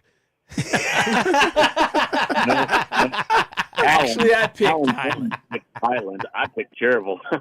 Yeah. Shut up, Dennis. Where are you going next week, Jeff? You got an idea? I've thought about covering Force U next week since it's their homecoming game. Not sure why they would pick Crest for homecoming, but South Point picked Crest for homecoming. The only other game I would have seen them doing that is North Gaston, but Force U tends to not have their homecoming early in the year, and they played North Gaston basically relatively early in the year. So, it's just the decision the school decided to make. So, I guess we just say we go from there. Well, give us a call back, Jeff, and fill us in on what you see next week. I think there's a couple of interesting games there, and with your perspective on the Gaston County teams, you can give it a little home flavor, if you will. Oh, don't worry. I mean, I've seen almost all the Gaston County teams this year, so whatever flavor you want, that's what I'll be able to provide you. Thank you. Thank you. All right, Jeff Miller, Carolina Varsity. I want to thank you for giving us a call and giving us some information. All right, JP, let's take a break. When we come back, we'll have some more scores and highlights. KDCBroadcasting.com. Want to save on your grocery bill? Well, of course you do. Shop the all-new C&G sales on Main Street in Lindale. You'll find all kinds of discount grocery items with savings up to 75%. Canned goods, baking goods, all types of non-perishable items, and treat your sweet tooth to candy bars. Get 3 candy bars for just $1. Shop and save at the all-new C&G sales for savings on your grocery items. 235 East Main Street, downtown Lawndale. Open Wednesday through Friday 9 to 5, Saturdays 9 to 3. Like them on Facebook too. That's C&G Sales in Lawndale. Tee it up in the Cherryville Shrine Club Golf Tournament, set for Saturday, October 12th at the Cherryville Country Club. Cost is $60 per person or $240 per team. Cost includes a fresh, home-smoked barbecue lunch. It's a 4-man captain's choice. Door price tickets and mulligans will be available for purchase. Also, Boston Butts will be for sale, and whole sponsorships are available. To register, call 980-522-0864 or 704-813-1063. All proceeds go to the Shriners Children's Hospital. What happens when you get bitten by a mosquito? It just sucks. And what happens if you get bit by a fire ant? That sucks too. That's when you call H&H Pest Control and Waterproofing. They'll rid your yard of mosquitoes and fire ants. Certain pests can be very dangerous and even deadly to humans and pets. Schedule your free inspection today by calling 704-482-2847. Protect your family today by calling H&H Pest Control and Waterproofing. Online at hhpci.com. Like them on Facebook too. Get the fire you desire on your new backyard grill from Future Energy Company in Shelby. Grilling season is here. Come in and see the line of Napoleon grills. The new Freestyle with a 10-year warranty is only $4.99. And take a look at the Napoleon Prestige with a lifetime warranty. Check out the Big Green Egg and the Primo grills and the Green Mountain Pellet Grill. And the Broilmaster 84XN grill is now 40% off at Future Energy Company, 130 West Graham Street in Shelby. Online at futureenergyco.com. Like them on Facebook too. 4 generations. Now think about that. 4 generations of serving our area, providing understanding, care, and comfort to help you through a difficult time. That's Cecil M. Burton Funeral Home and Crematory. That's over 90 years of experience, knowledge, and tradition. Their staff takes pride in the professionalism your family will receive. Cecil M. Burton Funeral Home and Crematory, 106 Cherryville Road in Shelby.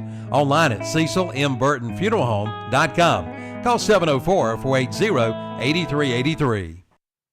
Don't miss the Larson Stock Up and Sale promotion now through November 1st at the Roundup store in Shelby. Get great mail-in rebates on Larson storm, security, and screen doors. Spend $150 and get a $10 mail-in rebate.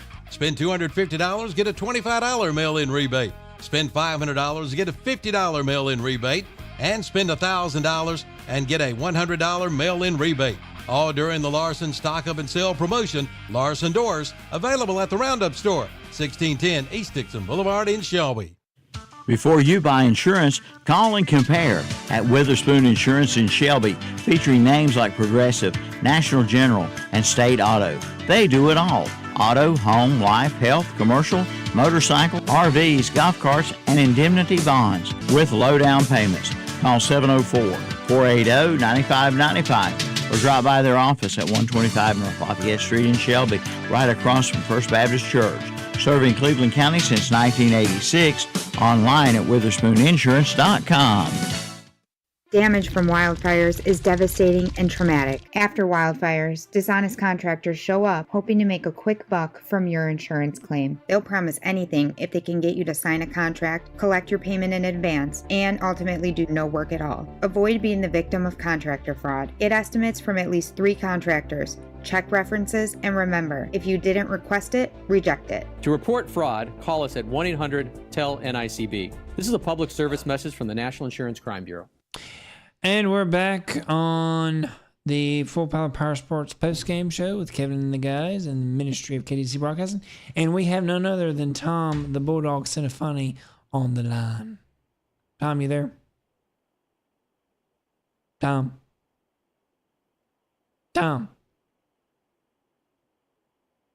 Tommy. JP, I don't think that's working like you think. Yeah, it I don't is. think it is. All right, well, he'll probably call back.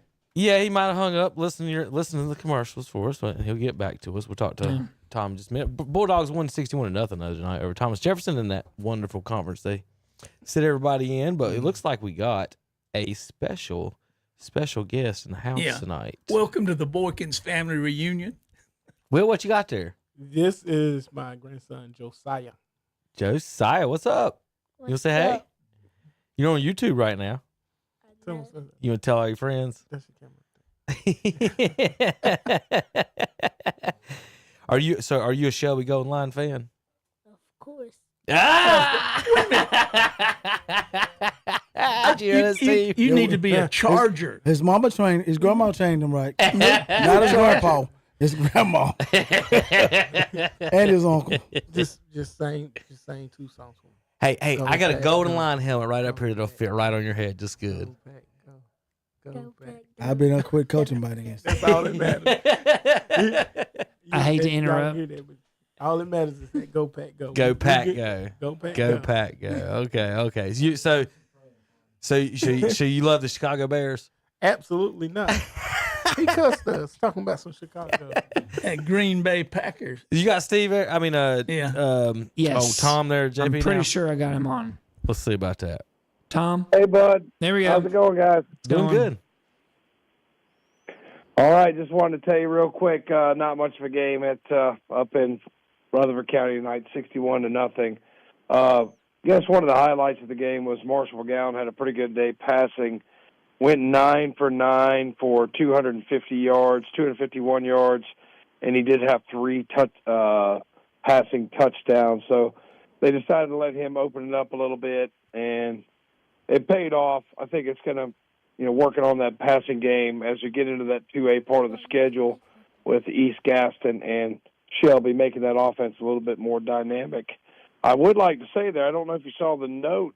Did I see Bessemer City beat East Gaston 14-13? We haven't seen any scores. Where did you get that one from? I would love that. That was like on your comments on the YouTube page. Oh, okay. Somebody put so somebody put that it was Bessemer City 14, East Gaston 13, which I knew that East Gaston was a little down, but Bessemer City's up a little bit this year, and Bessemer City's been really taking care of the 1A competition, and they took care of East Gaston tonight. So good win for Bessemer City, but East Gaston coming up next for Burns before they have that game at Cherryville, and then they'll finish up the season at Shelby.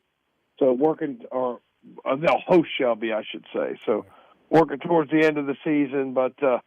Good game for the Bulldogs tonight. Like I said, not a whole lot to talk about. On the rushing side, we did have it was a 63-yard touchdown by Goodson, which was, you probably heard that call on the radio. I mean, he really made a pretty amazing run there to take it in. And then Zay Stroud had a 45-yard punt return. And the funniest thing about it was like a knuckleball punt, and he's not really even supposed to field it, so he kind of caught it like it was a pass, turned around, and took it all the way in for a touchdown. So that was our Shelby Heating and Air cool play of the game. So we had a good time over there. Like I said, ready to change conferences. I'm not sure how much good these games do you, but fine-tuning a few things and getting ready, as I said, moving towards that big matchup with Shelby in a couple of weeks. Are you saying you don't think you guys in Shelby will keep Highland Tech and Thomas Jefferson on the at a non-conference schedule? I don't really think so. I think I saw 77-0, and I know Chris Emery's listening in there, and I know that he just confirmed that Bessemer City score. So thank you, Coach Emery. I appreciate that. But it's nothing against their kids. I mean, it's just their kids are. You put them all on the field, they're going to play a football game. I mean, it's nothing against their kids. How many players did Thomas Jefferson have? I have to look at the roster. When I pulled off Max Preps, they got like a page and a half, so I'd say in thereabouts about 40 players. So the numbers aren't really horribly bad. Well, but that might be without a JV team. If it's got 44 Yeah, players, that's without I'm guessing a JV that's without team. the JV. They don't have it. But that's another so their number's thing, probably and, closer to 25 than actual varsity players. The Shelby guys will tell you too that it gets a little frustrating. You're trying to play JV and you can't. It's not Highland Tech's fault they don't have a JV. But when you have JV players who are working in practice every day, and then you got to go hunt a JV game, you got to play other people in your conference multiple times, things like that. It's just. I just hope that Colonel Q and the rest of the show up there in Chapel Hill, who I don't really think is in touch with reality, when they realign these conferences, just kind of make them more competitive, put teams that can play with each other. I think it'd be a lot of I think it'd be more good if you even if you only had like, 3 or 4 1A teams and just have them all play a home and away. You know what I mean? Just have them play a home and away. I mean, what good does it do you to go and play get beat 71-0 this week and 61-0? It just doesn't do their kids any good. It doesn't do our kids any good. So, no disrespect to any of the teams. I mean, some teams are going to have an advantage. They're going to have more players. They're going to have more resources. They have, they had their program established longer. It's just the state needs to do a little bit better job of matching up teams. And, we talk about on Saturday, doing football-only conferences. What's wrong with a football-only conference? I mean, if you can put a man on the moon, you can make a football-only conference. Well, Tom, just my 2 cents about that. Tom, I'm going to go back in history to when the first teams from Burns and Crest began play, and we had to play powerhouses like Cherryville and Lincolnton and Bessemer City and those places, but they let Crest and Burns play home and home.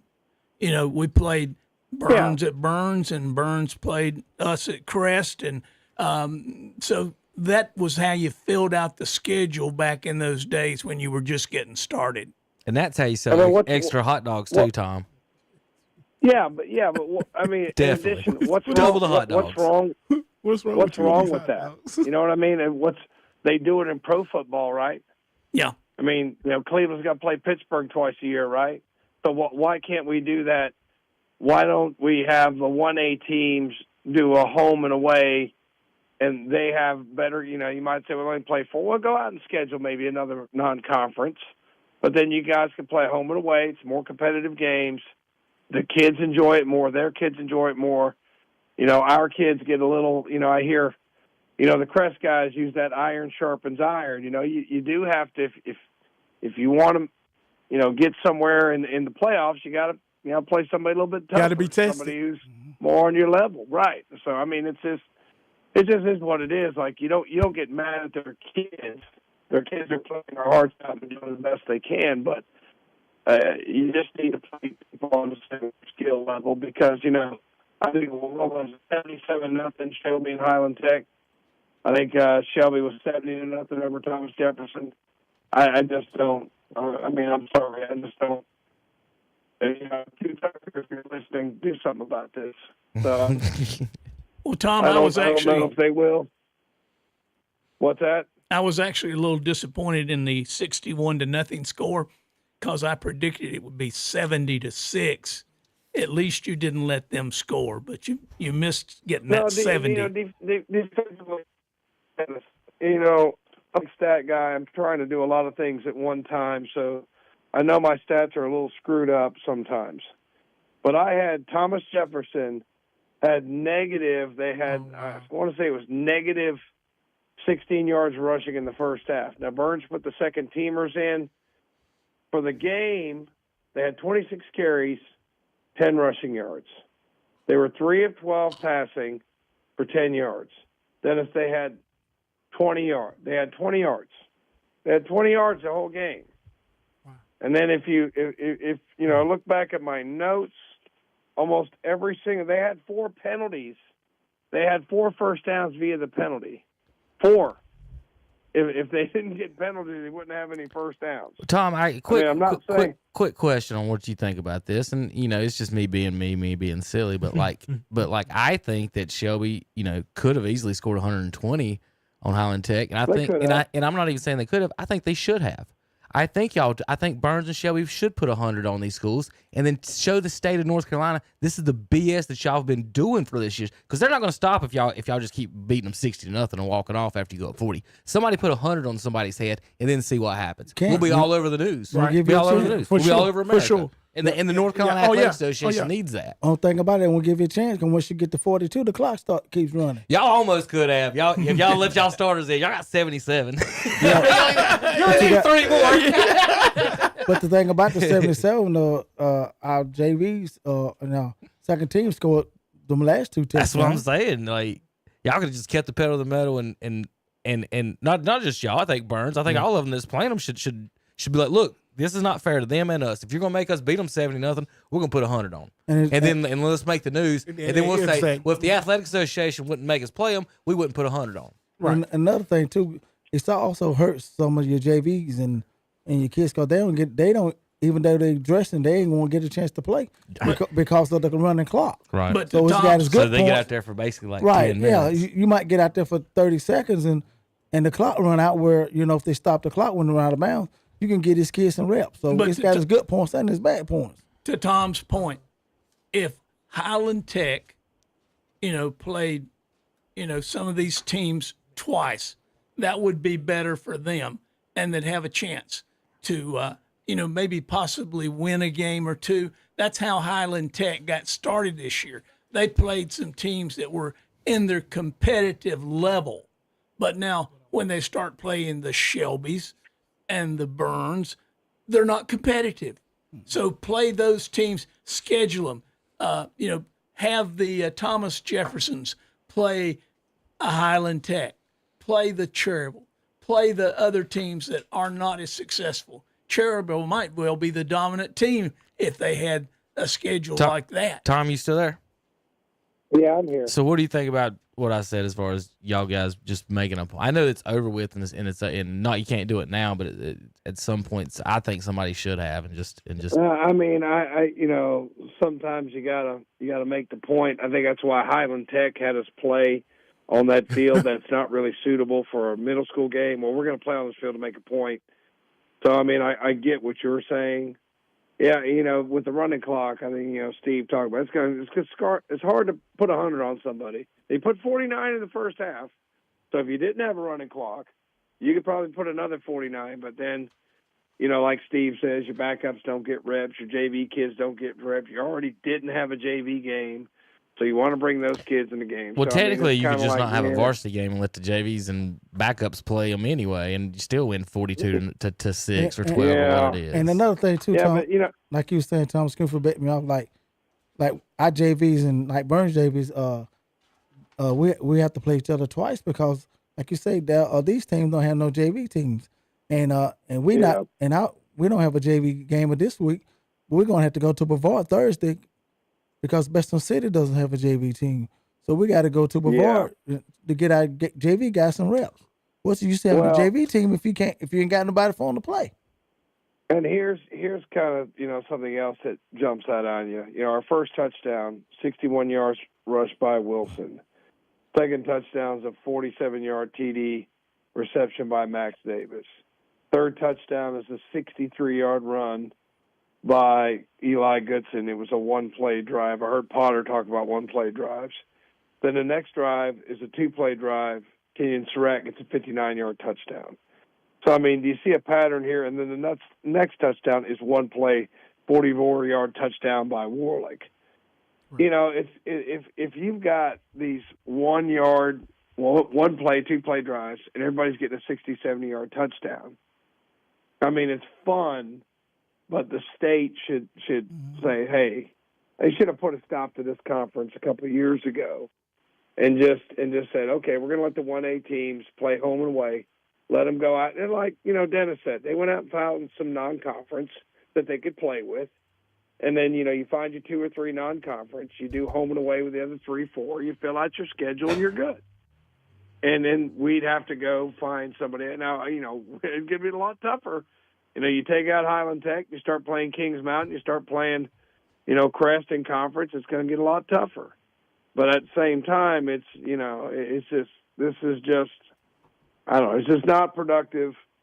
I don't really think. I mean, I don't even really want to call in and brag, and because the kids know. I mean, they're just when you got so many more athletes, and it's not fair. It's just I don't think it does anybody any good. And to top things off, they had their homecoming tonight. You know that?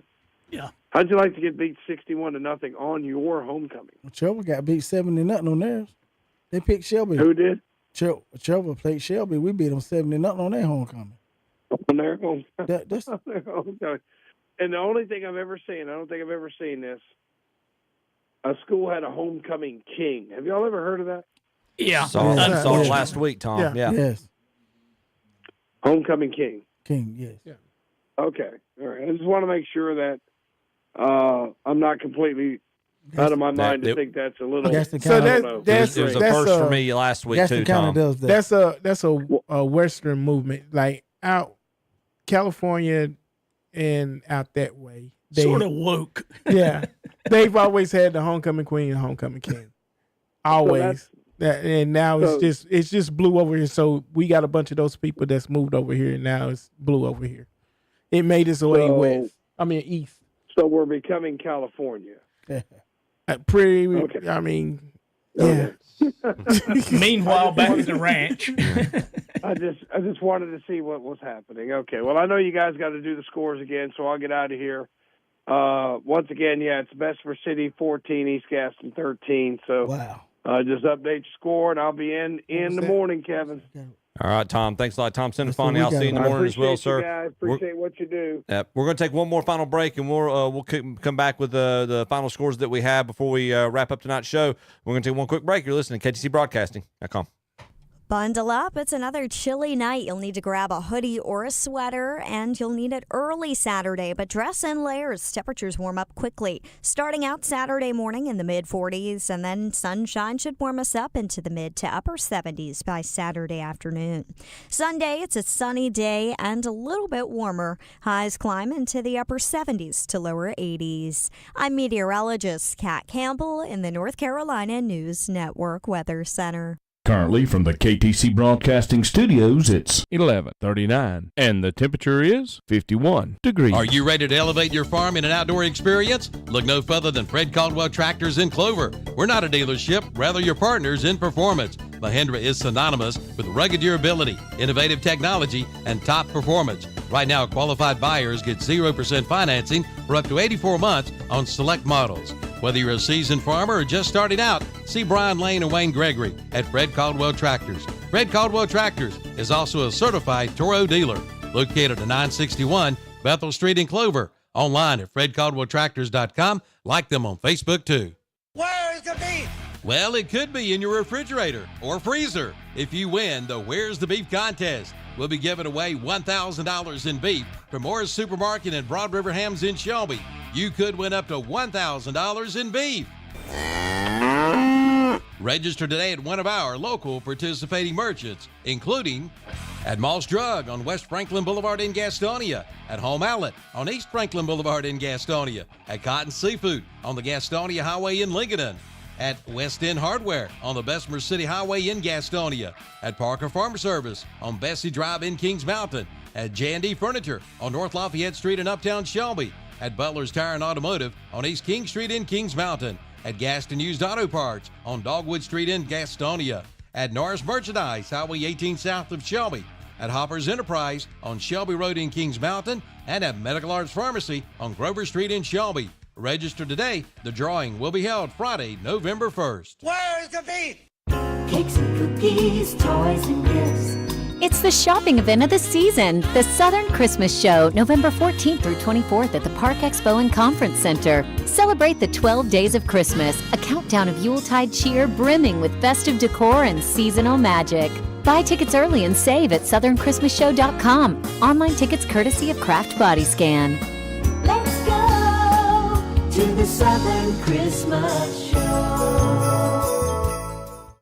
Your land, your vision. At James River Equipment, we know every property is unique. Whether you're planting a garden, raising livestock, or just enjoying wide open spaces, we've got the perfect John Deere tractor for you. And right now, you can get 0% financing for 72 months on select John Deere compact tractors. Visit JamesRiverEquipment.com to find a location near you.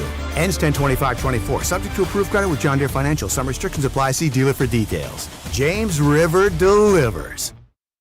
8 big stars, 1 big night. Friends of Don Concert and After Party. Featuring an all-star lineup of some of Don's Grand Ole Opry friends. T.G. Shepard, Janie Prickey, Mo Bandy, Ronnie McDowell, John Berry, Bailey and the Boys, Mandy Barnett, and Darren and Brooke Aldridge. Celebrating 15 years with a concert and after party at the Don Gibson Theater. It's Saturday, November 2nd. Call the box office for more information. Presenting sponsor is Bobby Gibson and the Don Gibson American Music Foundation. And we're back on our last part of the Full Throttle Powersports post-game show with the Ministry of KTC Broadcasting. Chip Carter is driving the bus right now, so let's get on with gosh. this. Wait a Wow. We're about to drive off a cliff. Wow. Shut up, Chip. Hey, JB, that was pretty good to get yourself back in like where you messed up a while ago. That's pretty good. Yeah. That's a good comeback. Well, thank you, Steve. Thank you. Hey, JP, I just enjoyed the camera angle there for a little bit. The gun toting. Oh yeah, I like the gun there. Yeah, I Impressive. just caught the guns. I was like, He yo, sure he couldn't shot us think. down. He couldn't think of who the throttle. What did he say? What did he say on the way home? I was starting laughing. The post game, he couldn't even think of the sponsor. He got tongue tied. That's all right. We still love you, brother. No worries, Steve. I'm gonna start calling you Mufasa, the king of the golden line. All right, baby. Mufasa. All right, we're about to wrap things up here. We're going to run down the scoreboard one more time, just the final scores that we have, and then I'm sure Kevin will be back to get wrap things up here. Final scores that we have on the board from yesterday: RS Central defeats Chase in a Rutherford County showdown, 41-26. Lincoln defeats West Caldwell, 63-6. Cherryville shuts out Highland Tech earlier this evening, 42-0. Burns shuts out Thomas Jefferson, 61-0. Thank you, Tom Cinefani, for calling in, giving us the breakdown on that game. Crest defeats North Gaston 42-6. We heard from Robbie Roop on that game. East Rutherford defeats Hendersonville 49-21. Hickory defeats North Iredale 44-6. Will somebody please beat them? South Point defeats Kings Mountain 28-21. Bessemer City squeaks out the win 14-13 over East Gaston. Bunker Hill 34, East Burke 12. West Lincoln wins over Newton Conover 14-7. Maiden defeats Bandy's 37-29. I believe I heard Kevin say that was a comeback win. Bandy's was leading earlier, but Maiden wins 37-29. West Wilkes defeats Wilkes Central 21-14. North Surrey wins big over Surrey Central 42-7. High Brighton squeaks out the 1-point victory over South Caldwell 21-20. Statesville shuts out West Iredale 26-0. Lake Norman Charter 22, North Stanley 10. Mountain Island Raptors 34, Christ the King 7. Community School of Davidson shuts out Winston-Salem Prep 51-0. Bishop McGinnis 34, Pine Lake Prep 14, Corvin Community 53, Carver 24. Mount Pleasant defeats Union County 43-21. Murphy wins over Robbinsville 14-7. Cherokee shuts out Andrews 27-0. East Wilkes 15. The Elkin Bucking Elks 10. East Wilkes defeats Elkin tonight. And Hayesville defeats Swain 12-7. Any final thoughts, gentlemen? Yeah, I went over to the Kings Mountain South Point game. And I'm like the guy called in earlier. Kings Mountain couldn't stop the fullback. I know. You concur with what Jeff said? Yeah, see, Ford probably had maybe 200 yards rushing. Then he also played linebacker on defense. Wow. But it got every time we get down to a 4th and 2 or 4th and 1, you know South Point was going to go for it. And they either was going to run him or Blease. And even one time, guys, they put number 12 a quarterback and put Blease at tailback and gave it to him with a power run. He run so hard he hurt his ribs. Came out, I told the guy, I said, he ain't going to start the game. He going to come back in. So very next play, he right back in there again. The kid's tough, but they could not stop the fullback. If I'd have been Coach Hodge, I talked to him before the game. I'd have ran him. You know how Zeke say feed him? I'd have fed him the ball. And by me being an offensive line coach, I probably would have got mad if the coach threw the ball.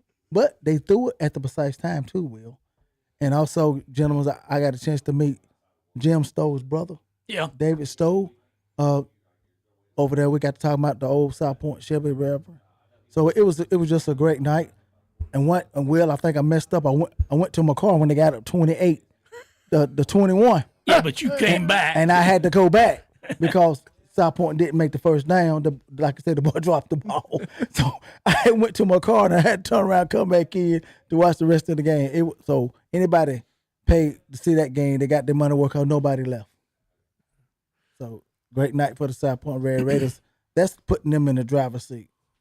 Yeah, they're definitely in the driver's seat, especially after they beat Crest and Kings Mountain back to back. Right. Now, I think they've got Ashbrook next week. They do. They got Ashbrook next week.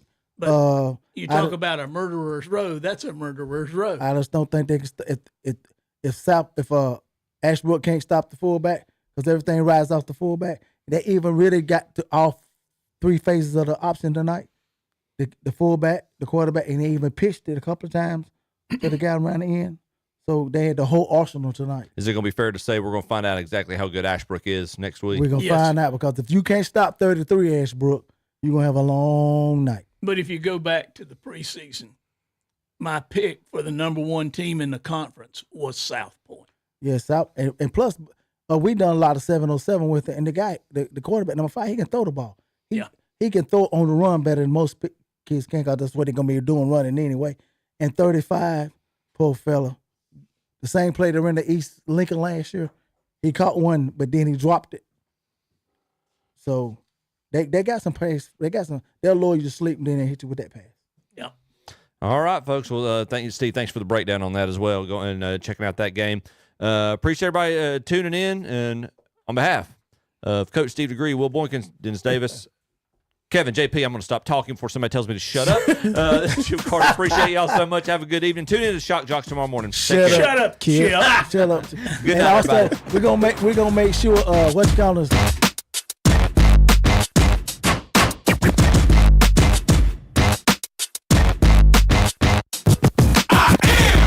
The incredible man, I only do things incredible can. Cause I am seed of a chosen breed. You don't see too many like me. Cause I am one of the reasons you do what you do. When you wanna be me instead of you. Cause I am still on beat, showing love to the streets. Come on, you know me, cause that's who I am.